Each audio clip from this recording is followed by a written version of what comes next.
ఛత్తీస్గఢ్ లో భద్రతా బలగాలు మావోయిస్టులకు ఎదురు కాల్పులు జరుగుతున్న వేళ కీలక పరిణామం చోటు చేసుకుంది. ఛత్తీస్గఢ్ రాష్ట్రం బీజేపూర్ ఎస్పీ కార్యాలయంలో 50 మంది నక్సల్స్ లొంగిపోయారు.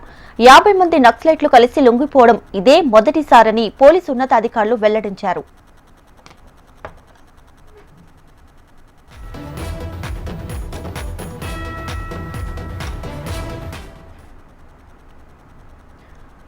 రైట్గా ఛత్తీస్గఢ్ రాష్ట్రం బీజేపూర్ ఎస్పీ కార్యాలయంలో 50 మంది నక్సల్స్ లొంగిపోయారు. దీనికి సంబంధించి పూర్తి డీటెయిల్స్ మా ప్రతినిధి రవికిరణ్ అందిస్తారు. రవికిరణ్, దీపిగా ఛత్తీస్గఢ్ రాష్ట్రంలో భారీగా మావోయిస్టులు లొంగిపోయిన పరిస్థితి కనపడుతుంది. బీజాపూర్ ఎస్పీ కార్యాలయంలో 50 మంది నక్సలైట్లు ఒక్కసారిగా లొంగుబాటు కావడం సంచలనంగా మారింది. లొంగిపోయిన నక్సలైట్లపై దాదాపు 68 లక్షల రివార్డు కూడా ఉన్నట్టుగా ఇప్పటికే అధికారులు ధృవీకరించారు.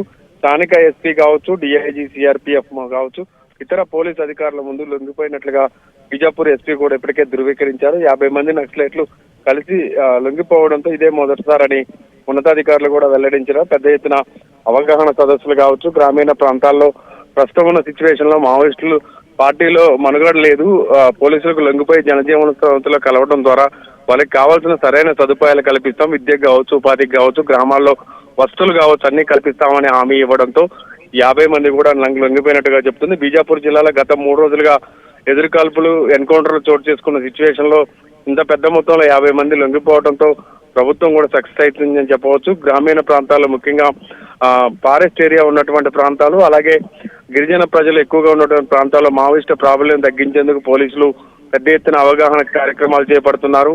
మరోవైపు మావోయిస్టులు ఏరువేత లక్ష్యంగా కూడా భద్రతా బలగాలు పనిచేస్తుంటే స్థానిక పోలీసులు మాత్రం గ్రామాల్లో ఉన్నటువంటి మావోయిస్టు సానుభూతి పరులు కావచ్చు, మావోయిస్ట్ టీమ్స్ లో పనిచేసే వాళ్ళు కావచ్చు, చాలా మందిని కూడా ఇప్పటికే లొంగిపోవాల్సిందిగా కోరుతూ అవగాహన సదస్సులు, మీటింగ్స్ ఏర్పాటు చేస్తూ వాళ్ళ కుటుంబాలకు సంబంధించి కూడా సపోర్ట్ ఇస్తుండడంతో ప్రస్తుతం అయితే 50 మంది ఒక్కసారిగా లొంగిపోయారు. మరోవైపు స్థానికంగా కూడా పెద్ద ఎత్తున ఎదురుకాల్పులు చోటు చేసుకుంటాం. ఎన్కౌంటర్ లో చాలా మంది మావోయిస్టులు మృతి చెందడంతో చాలా మంది లొంగిపోయేందుకు కూడా ఆసక్తి కనబరుస్తున్న సిచ్యువేషన్ ఉంది.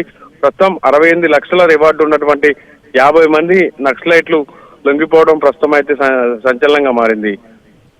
Right Ravikiran, thanks for the updates.